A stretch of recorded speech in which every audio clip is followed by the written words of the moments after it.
Time again to talk about some transfers we love that have fully gone through. Done deal Klaxon. Sam, what are you picking out? Nahuel Molina to Atletico Madrid. About 18 million or so. So pretty reasonable fee for a player from Udinese, but he is very, very good. For some reason last season I found myself watching loads of Udinese. They're in the cappuccino slot. Of course, they're in the early kickoffs. I saw a ton of them. I fell in love with quite a lot of their players. Wallace, Destiny Udogie. I saw Gerard Deulofeu's remontada, and I saw Nahuel Molina shoot to prominence from right wing back. And if Atletico are sticking around with the back three and using wing backs, this is a great fit. Even if they move to a back four, this is a really good player. He's a kind of fringe Argentine international, so good pedigree, had a really good campaign with Udinese. But more than anything, guys, post Kieran Trippier, Atletico Madrid have just been crying out for a player of this mould to play in this position, because I know they tried to stopgap it in January with Daniel Vass, but he got injured immediately. And then they ended up plugging in all sorts of different players there, and it never felt right. And Atleti You can always chuck a Marcus Llorente in, can't you? He can play anywhere. But you don't want to, do you? It just needs must. So thankfully, they've got through to this summer period.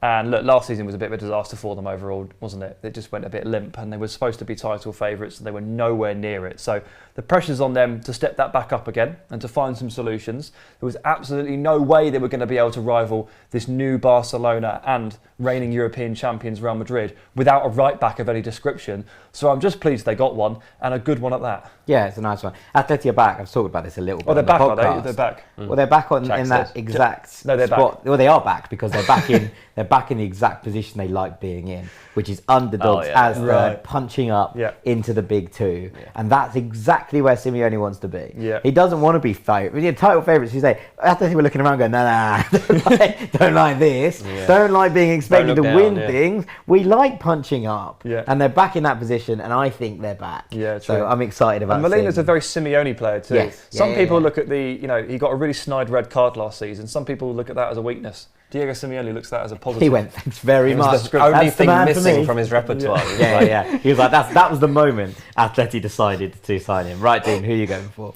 I'm going to go for Jesse Lingard to Nottingham Forest because it's so interesting that this is the path he's decided to take after all this time. This was not on his radar at all, probably even like the week going into him making that move. I expected him to join West Ham. West Ham expected him to join West Ham. It was all there for him to be done. And he's opted for Nottingham Forest and potentially a lot of money for 1 year, right? If he was to meet all of his add-ons, like he's hitting towards 200 grand a week. And fair enough, if he's at that stage of his career where he's going to prioritise, like, I need to make maximum amount of cash in the years that are left, then fair enough. But more than that, I think this could lift Nottingham Forest to a level whereby they might not even be considering relegation by the time we get to like talking about it in April, like the threat of the drop. I think Forest are they've been in such a rapid rise, and Steve Cooper has obviously identified that that was unbelievable what I managed to do with that group of players in such a short space of time, but they are absolutely not capable of stepping up to the next level. So he's signed 11 players so far, including Jesse Lingard. Now, it's a massive overhaul, and sometimes it's too much, but it was completely necessary because Nottingham Forest were a championship team. And we've seen, when Fulham come up... I was going to say, I remember saying this about Fulham the first time that they returned from the championship after that first relegation, after the long spell. I remember saying, yes, but we needed a refresh. We needed loads of players. And it was true, but the players never gelled. And the whole thing fell apart very quickly. Now, those were players of quality, right? We're talking about Anguissa, who's played in this Napoli team. We're talking about Jean-Michel Seri, Luciano Vietto. They're players who we know are good players. I would still be happy if we signed now and hadn't previously. But they didn't fit and it didn't work. And I think what's interesting here is that, look, and that's not to say that it's not going to work for Forest, because it's a different situation under a different manager and different ownership and different players. But there is a risk, I think, attached to doing this. Where whether it works or not, it's still the same formula that Fulham used. It just might have been executed better. Yeah, but also it's still the case that they have to do it. And it's the same with Fulham, and it was the same with Aston Villa, who did a Fulham, and now Forest are doing a Villa, who did a Fulham. So ultimately, Forest are doing a Fulham. It's true. Now, it has to happen because Forest and Villa had one thing in common, which is they were a team built on loans. So were that Fulham's. And so were Fulham. And you basically have to replace all the loanees. And that's really expensive and really hard to do. And, you know, Lingard steps into Zingernakel's shoes. Zingernakel was never even Forest to begin with. They loaned him off Watford, and now he plays for Olympiacos. You know, this doesn't come cheap. Yeah. And the best thing you can do, really, is try to buy some players at least who have that Premier League experience, and if you can, shade towards the older head. Someone who has that, not just Premier League experience, but a maturity. I think 8 of Forest's signings are under 26. So you need to get a couple that's tipped the other end of their age balance. I don't think the wages are actually, obviously the wages are high, but I don't think they're that much of an issue. When you put it into context as a free agent for 1 year. This is what I'm saying. So what we say, 200 grand a week. Let's put it as that. Let's assume he meets the add-ons.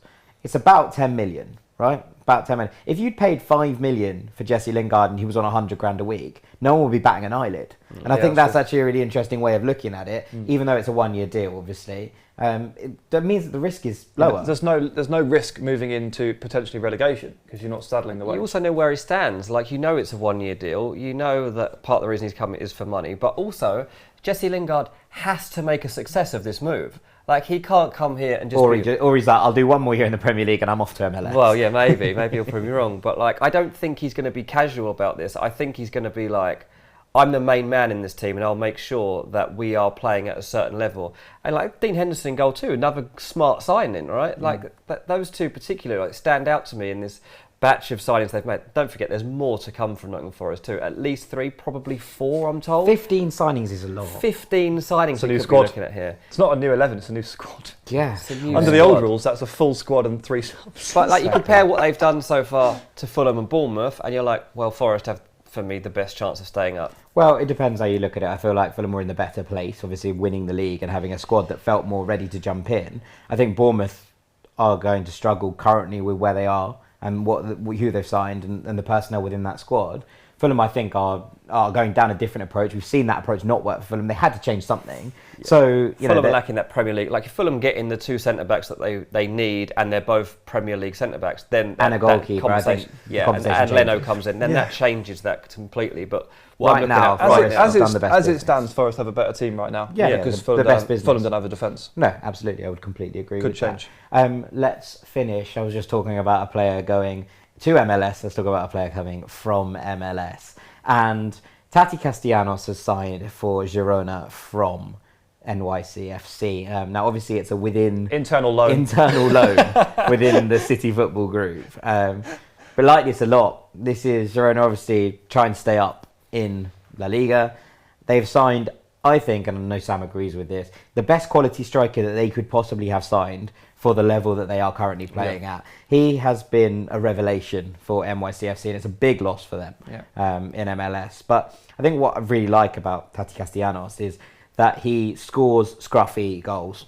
And I think this is like crucially important. You see a lot of players, especially in MLS, who will pick the ball up outside the box and score screamers. And they were given the time and space to pick a shot and score. And that's fine. But actually, when you come across the pond and you come to Europe, those chances don't exist anymore. You get closed down too quickly. What you want is a striker who is within the penalty box. I know we've talked about on this in various videos, and especially with someone like Erling Haaland. I'm not comparing them, but they score all their goals within the 6 yard, within the kind of goal frame in the 18-yard box.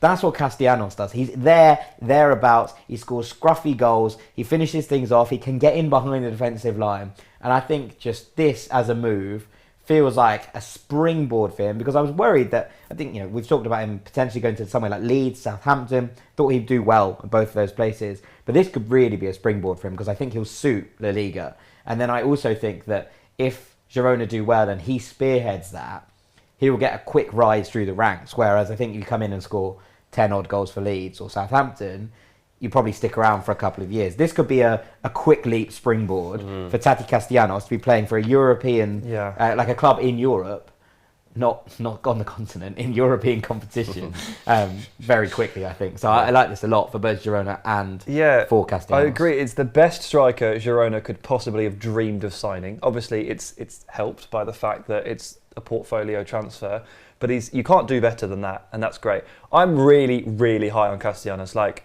having watched a bit of MLS over the summer, I really delved into it for the first time. He's undoubtedly the best striker in that division. Comparing the level is difficult because some of the defending is so diabolical, but I'm so high on him that I'm genuinely wondering that, like, if he goes to Girona and he kills it, And it's all set up for him to do so, because the team know his strengths, because it's run by the same people. And there's no language barrier. There's no reason he can't just step straight in. Genuinely, could he be Man City's backup striker in 2 years? Well, they have just signed Julian Alvarez. I think he's really, really good. And like, actually genuinely reckon he could get to a certain point where he might be threatening that. I think he might be too good to be a backup striker. That would be my question of maybe, that. maybe. But very good. Incredible movement. Dagger-like darts left and right to get around the defender's blind sides. He's got great athleticism, good strength, great speed in behind. Like, has it all really. Good instincts. I like him a lot. Like 50 odd goals in like 80 games in MLS or something like that. It's just mad. Yeah, he fits the profile. I like him a lot. I think he's going to do well in La Liga. I agree. So there we have it. There are 3 transfers that we really like, having hit the done deal klaxon. If you've enjoyed this video, make sure you like and subscribe for more from us at Frantic.